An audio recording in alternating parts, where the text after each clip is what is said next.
Страшнее всего, что когда ты сдохнешь, никто тебя не вспомнит ни через год, ни тем более через 10 лет. Жизнь простого человека пугает меня, потому что смерть его бессмысленна. Всем привет! Сегодня фильм Ким Ки-дука «Ари Ран», 2003 год. Вот мы посмотрели, вот мы делимся своими впечатлениями. Я так понимаю, что фильм вроде как документальный, посвящен трудному периоду из жизни режиссера.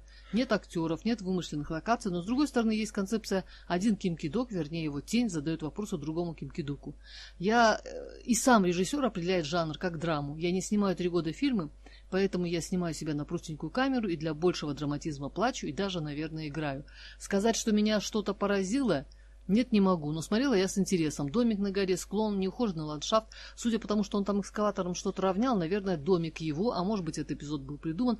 Палатка внутри дома тоже не удивила. Ситуация знакома. Чтобы зимой отопить дом в горах газом, электричеством или дровами, нужны деньги, которых нет или их не очень много. Так как если дом не энергосберегающий, это все равно, что отапливать весь мир. А палатку в силу малого пространства легче согреть до нужной температуры.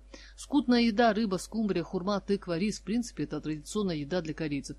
Да и худым и изможденным он не выглядит, значит, с этим все в порядке. Человеку много еды не надо, в таком возрасте по-любому будешь массу набирать. Тяжелым физическим трудом он там не занимался, даже экскаватор у него был. Так что вполне нормальная еда, мне кажется. Крупный план растрескавшихся пяток меня тоже не шокирует. Когда в частном доме на земле ходишь без носков, то таких пяток не избежать. Ну, разве что если сидеть в кресле и ничего не делать. С другой стороны, жизнь известного режиссера ничем не отличается от жизни дауншифтера. Он снимал то, что хотел по собственным сценариям, искал деньги для кинопроизводства, но фильмы кассовыми не становились. Значит, его не хотели нанимать, значит, у него не было денег. Ну, что сказать, напился мужик, жалуется на жизнь, и вроде как сам не понимает, как докатился до такой жизни. Говорит, что всю жизнь был одинок, что единственным другом в школе был презираемый всеми метис.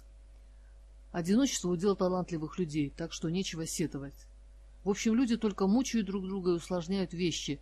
Жизнь состоит из самоистязания, садизма и мазохизма, считает режиссер.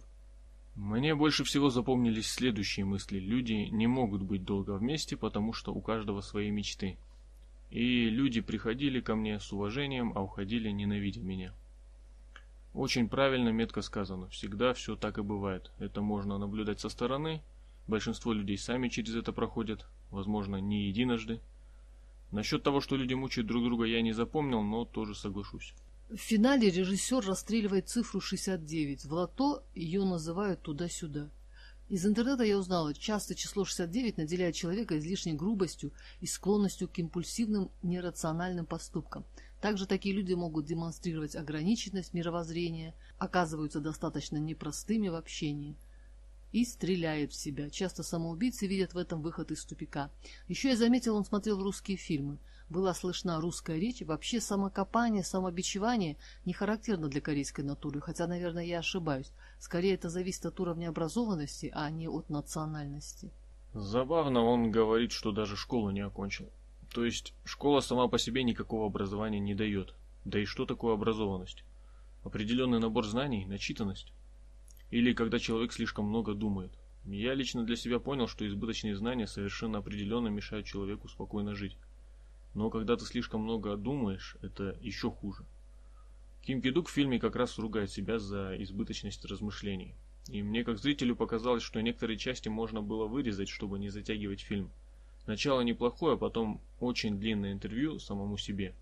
Возможно, надо было его чаще прерывать кадрами быта, работы на улице, либо просто наложить озвучку на эти кадры, вместо того, чтобы себя показывать. Потому что ключевой момент с лицом в кадре – это тот, где он поет песню «Ари Ран». Остальное сложно смотреть так долго. Как бы там ни было, хорошо, что он снял этот фильм. Если учесть, что он умер в 2020 году от ковида, лучше снять фильм про самого себя не удастся никому, кроме самого героя. Растрепанный, не харизматичный, не ухоженный, не молодой, пьяный, слезливый, не киногеничный, но при этом сознающий, что он знаменитость. Совершенно не побоялся предстать перед публикой в таком невыгодном для себя свете.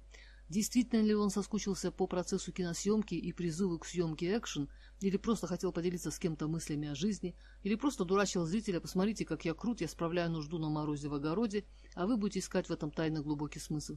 И все тянет за унывную главную народную корейскую песню «Ари Ран». И не зря он показал отрывок из «Весны», когда главный герой тащит на вершину огроменный камень, Статуэтка Будды выскальзывает из рук и катится вниз по склону. Он спускается за ней и снова совершает свое восхождение. Как каждый из нас несет по жизни свою ношу. У кого-то она тяжела, у кого-то не очень. Кто-то пытается найти до вершины, кто-то сходит с дистанции. Не могу сказать, что являюсь ярой поклонницей творчества этого режиссера, но его фильмы странные, особенные, непричесанные, порой шокирующие правдой жизни, а порой мудрые и созерцательные. Одно очевидно, место, которое он занял в корейском кинематографе, стоит особняком, но скорее на вершине, чем у подножия. Человек уже умер, кассовых фильмов он не снимал, в деньгах не купался, однако известность обрел. И вот мы, два чужих для него человека, говорим о нем, еще кто-то это посмотрит, и может потом посмотреть его фильмы. Как по мне, так неплохо жизнь прожита. Страшнее всего, что когда ты сдохнешь, никто тебя не вспомнит ни через год, ни тем более через 10 лет. Жизнь простого человека пугает меня, потому что смерть его бессмысленна. Был ты или не был, никакого следа не остается. И это плохо. Ну, на этом все на сегодня. Всем здоровья и удачи. Пока. Пока.